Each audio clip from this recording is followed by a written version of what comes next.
your opinion of the campaign to bomb Raqqa. Now, clearly striking at Islamic State, but there's a danger that this could backfire, I would think. Well, I think it was a politically expedient and necessary thing to do for François Hollande. I think François Hollande is under a lot of pressure right now to prove that he's capable of handling this situation, and striking out at Raqqa, it doesn't harm his image. So he's saying basically, you've hit us in Paris, we're going to hit you in your capital. It's a vengeful act, and I don't think that too many politicos in France are going to be against it. I'm worried that, I mean, sorry to interrupt you, I'm worried that while we've had the terrorists striking at Paris indiscriminately, when you go and carpet bomb Raqqa, that's just as indiscriminate, isn't it? It makes of course France it is, as bad as the terrorists, doesn't it? Well, I'm not going to go that far to say that France is as bad as the terrorists, but I think what it does do is it's similar to the bombing of Baghdad when we invaded Baghdad, during the Iraq War. You're killing a lot of people that shouldn't be killed, that are suffering just as much from ISIS as anybody is suffering from ISIS. A lot of people that are under the yoke of ISIS, and doing that indiscriminately is certainly going to raise more hatred. There's another problem, and that is any kind of warfare. There's a lot of this jingoistic talk about warfare today, and that we're at war. First of all, does that mean that ISIS is indeed a state? Usually you declare war against a state. You don't declare war against a group of guerrillas. You don't declare war against a group of thugs. You don't declare war against unless you're President Bush, you declare war on just about everything. So I think you have to be very careful with what you're saying, because otherwise you're defining it. You're defining what those people are. Indeed, giving them almost the qualification that they're trying to impose by saying they are an Islamic State. It's actually almost giving them that. Can I pause you for a second and bring in our other guest, who's going to obviously share the platter with you here? Iftikhar Malik is an expert on Islam and radicalization based at Bath Spa University. So I know I've only touched on a small area of your expertise, and I know you could correct me, but I'm asking you to bear with me and join our debate and spend the time talking about that. Can I put the question about Raqqa to you, sir? Do you feel bombing Raqqa is a mistake? Good evening, and first of all, my condolences to people of France for this, great tragedy. I do feel that we have to change the strategy. I think we are in a vicious cycle, and it's like the reaction that the Americans showed under Bush administration in 9/11. And I think this is where the militants want all these Western states to get involved and to make it into a kind of vicious cycle, and to make this premise, dangerous premise of clash of civilization a reality. So my feeling is that we need to get out of this cycle, and the states have to sit down and they have to use some kind of multidimensional strategy where they could isolate these militants from the majority population. Because if we're going to go for such kind of vengeful operations, they may, sound very, very gung-ho for the moment, but in the long run they will create more martyrs, and they will generate more grievances. And this is what groups like Islamic State want, that more and more people, marginalized people, should join their cause. So my feeling is that I could understand the reason for this reaction. It sounds very much expedient politically for the French president, but I think it fails the purpose of isolating these elements from the vast majorities whose hearts and minds are, of course, with the French people, or with those people, whether they're Muslim or non-Muslims, who are getting killed every day for no reason whatsoever. So my feeling is that we need to change the strategy. We need to make it more multilateral. We need to use the moral force. We need to use maybe clerical, scholarly groups, intellectuals in the Muslim world to speak out against such kind of policies. And most of all, I think there are political issues, and our effort should be towards resolving those issues, whether they are Palestinian, Israeli issues, or there are the Kurdish issues, or there are issues of different nation states, or borders, or divided ethnicities. I think we have to show a kind of positive and proactive attitudes to these issues rather than simply reacting, because this is what we have been doing over the last 15 years in Afghanistan, in Iraq, in Libya, and now in Syria. Iftikhar, I'm getting a message. I'm getting a message of inclusion. I'm getting a message of trying to bring people into the equation rather than keeping them on the outside. But let me bring in Michael Kirtley for his reaction here in the studio. Michael. Well, I think that, and I appreciate our last guest saying what has gone wrong over the past 15 years. It's obvious that every time that we've intervened, things have gotten worse. So why would we continue? That's like going insane to continue doing the same thing. And that's how it looks, isn't it? And expect for something to change. We attack Al-Qaeda, which was a normal reaction after 9/11.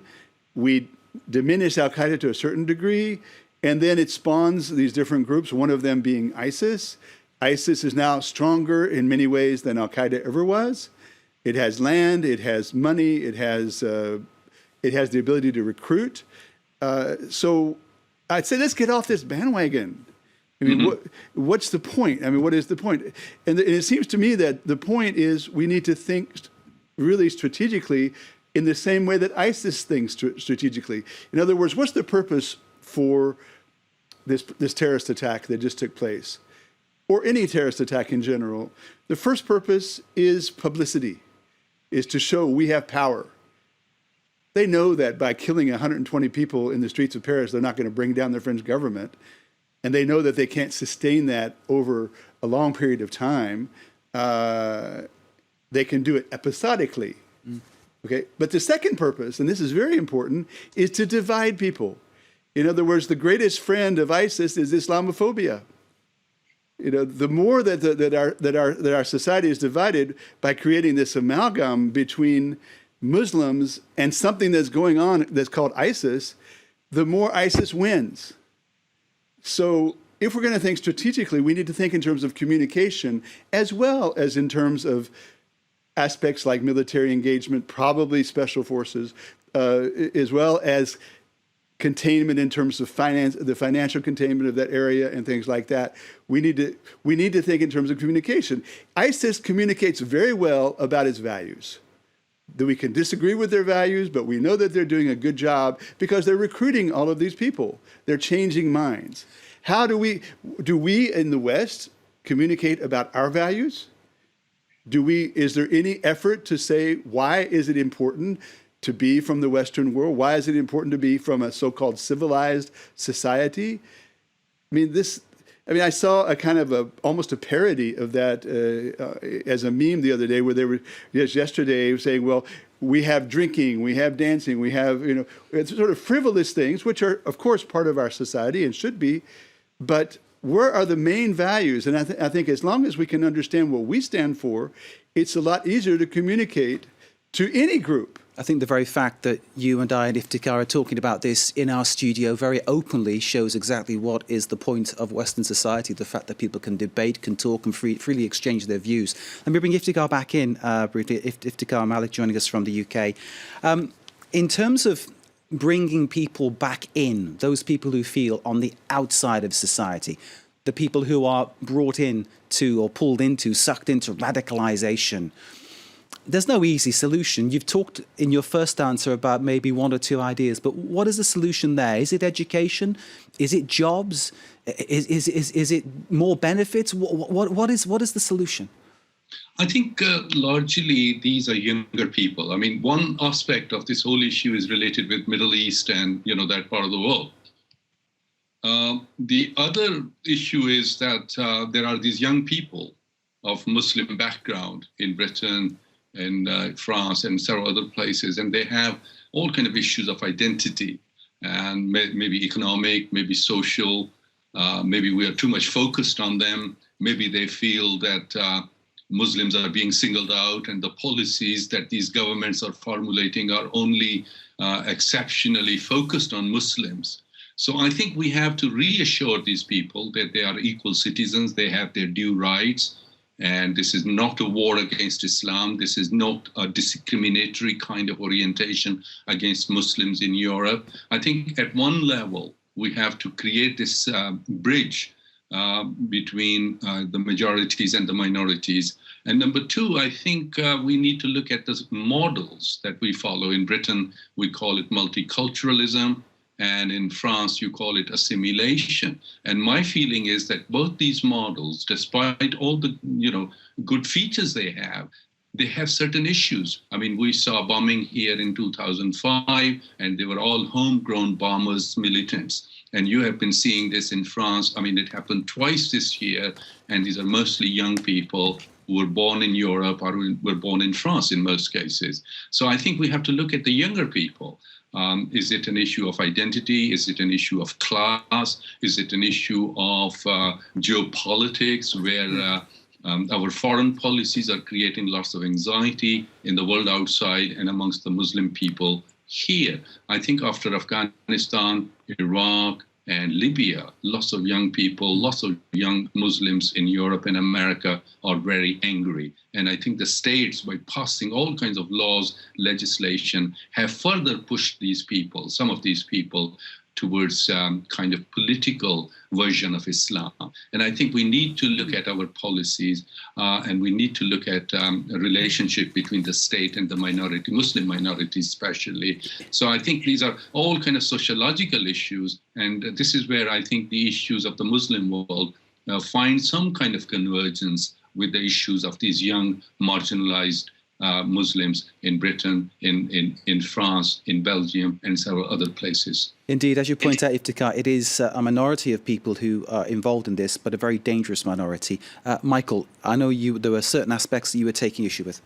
Well, I think we have to be very careful to give the impression that just because people feel disaffected, that they're suddenly going to become radicalized. Most young people around the world are disaffected in some form or another. This particular group of immigrants that gets disaffected is disaffected partly because they're excluded in some ways or another. But it would be if we started thinking in this way, we would think that every young Muslim was a potential radical, which is totally wrong. This is a very wrong way of thinking. Most young people, whether they're Muslim or whether they're not Muslim, most young people, whether they're French or whether they're Moroccan or whether they're Egyptian, want to live the good life. Okay? That's what they want. Most people from the Islamic and the Arab world see some values in their own culture, but they also see some values in the European culture. You know these people, I know these people. Let's not fool ourselves. If we start thinking of Muslims as being a group that hates the West, not only is that erroneous, it's dangerous. Can I point out that we've had many messages here at France 24 from Muslim people saying, I'm a Muslim, I've got nothing to do with these attacks. It isn't something that I share. I don't share their values. I don't share their aims, and I'm nothing to do with Islamic State. And that's something we've been keen to tell people watching our programming since the Paris attacks that is the case. And I think what you're saying is completely correct, Michael. Let me bring in Iftikhar again for another comment. I mean, clearly, Iftikhar, there are people who are isolated and feel that they have a grudge against society. Somehow they're getting pulled into this Islamist extremism. Now, how does that happen, sir? Do you have any real clues as to how that happens? What is the one thing that tips them over the edge? Or it's, I imagine, not one thing. It's a catalogue of things. But why does it happen? Can you give us some clues as to that? I think victimhood doesn't take any community anywhere. And I don't think Muslims should live in this state of victimhood. But there are some grievances that the Muslims have. I mean, look at all these 4 or 5 states that I mentioned. I mean, West has fought the longest war in its history in Afghanistan, one of the poorest countries on earth. And not a single Afghan was involved in 9/11. We should have isolated Taliban from Al-Qaeda. But we all put them together, we attacked that country, we spent trillions of dollars, and see where we are. Now, same American government wants to have negotiations between the Kabul government and Taliban. So what I'm saying is that maybe we need to relook at our policies where, and maybe learn a lesson, from where we have gone wrong. Number 2, I think there are memories. Many people think that West has been a colonial power and it controlled most of the Muslim world, which means Britain and France and to some extent Holland, and a little bit of, a colonial history of Italy, but mostly Britain and France. And then after independence, the influence of these countries, along with that of the United States, has been generally seen very partisan. But I come back to the point that Michael raised, that there are lots of people in the developing world, including the Muslim world, who adore the West. They want to migrate to the West for better living standards, better educational institutions, a greater sense of security, and equality before law. So we should not forget that there are lots of people, and vast majority of the Muslims, who adore Western institutions. I think there is some problem, some time for some people regarding the policies, the foreign policies of the Western government. And now with the raft of policies focusing on Muslims, I mean, we read about these young kids being reported by their teachers to the police or to welfare agencies that they have tendencies to become radical. I think we have become oversensitive. And number two, the states, the governments becoming nanny states. How should we dress? How should we look? Are we feeling threatened by few people if they wear turban, or if they wear a kippah, or if the women are wearing hijab or niqab? I think states should go beyond that, and they should have a sense of security, and they should have a sense of history on their side. You're talking there about the difference, I think, between Britain and France. There is a definite difference in approach, but nonetheless, Britain also remains very much in the crosshairs of Islamic State. No, I'm not idealizing any situation. What I'm saying is that the states have to relax, and they have to look back at the policies, whether these are policies vis-a-vis the Muslim world, or these are the policies about minorities such as Muslims. And I think there is quite a bit of space where we could be very innovative rather than being reactive. And this is where I think that we have to make these young people, coming back to your earlier question, we have to make these young men and women into stakeholders of a system, wherever they are, in their new homes. There is no going back, actually. So it's about empowering people. It's about making people feel part of it, belonging. Vast majority of these Muslims are not immigrants. They are local born. More than 70% of them they grew up here in Britain. In case of France, there is a longer tradition. That's what I can't understand, because if you look at the idea of deprivation, being brought up on unemployment with very little money, with few prospects. I mean, my own childhood was like that. I didn't turn to the kind of crimes that some people might have turned to, let alone to something as extreme as terrorism. There must be other things at play, surely. Yeah, I mean, there's no single explanation. But of course, that's why we need lots of strategies. Let me bring in Michael, Iftikhar. So let me pause you for a second. Sorry, Michael. Use that example that you just gave about your own childhood. I think that it's a very interesting way to think about this. If you look into the background of most of these kids that have been radicalized, we always find out that they were petty criminals at some point in their adolescence or in their young adulthood. In the past, such petty criminals have easily ended up with the mafiosi, for example, have easily ended up with gangs, have easily ended up in groups that help them define their identity. Okay, in this particular situation, those same young people are still, like any young people, looking for some sort of identity, looking for some meaning to their lives when their own lives themselves are not particularly attractive. And pops onto the scene this supranational group called ISIS that presents them with an appetizing thought that somehow they can be bigger than themselves. They can somehow create a state. Think about that, create a state. They can be part of the creation of a dynamic movement. I don't think it's much about Islam, frankly. I think it's much more about wanting to belong.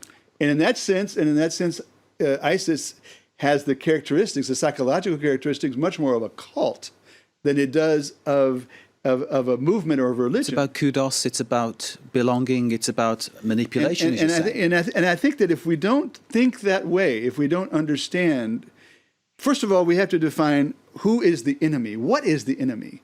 Okay? I don't think this is very well defined by our leaders today. What is the enemy? Is it a group called ISIS? If that's the case, then what about these terrorists in the street the other day? Most of them claim some allegiance to ISIS, but they're definitely not ISIS.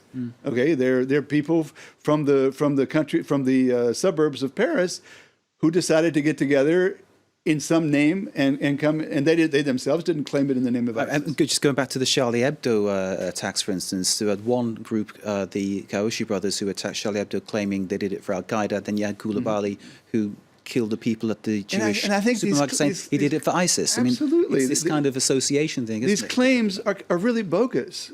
In other words, this gives a pretext. And I think until we understand that, we need to take away that pretext, number one. Okay? We need to think intelligently about removing this pretext that they can take. The first thing you do is disinformation.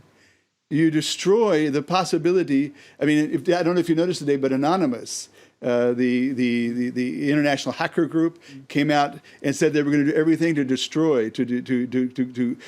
ISIS through disinformation. I think that's a very good idea. We need to do more and more of this. It's the same tactics we would use in any kind of warfare.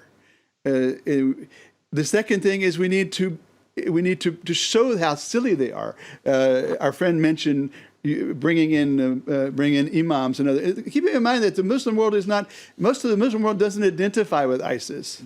Okay, so that's a kind of a tricky thing. And which Muslims are representing the Muslim world? So Islam is not so hierarchical that you can actually take an imam here that's going to be recognized as an important imam over there. Iftikhar, can I bring you back in to ask about the thing that struck me is the eyewitnesses who saw the atrocities, who survived, talked about young men, some of them looking like kids, basically. That is disturbing. I'm sure you agree. One of the disturbing aspects about this is the manipulation of young minds. You're very right. And I think whether I look at Afghanistan or I look at Iraq or Syria, I think these are lots of young people. In Pakistan, many people who subscribe to the ideology of Pakistani Taliban, they happen to be young people. But then there's a group of people who are very well educated.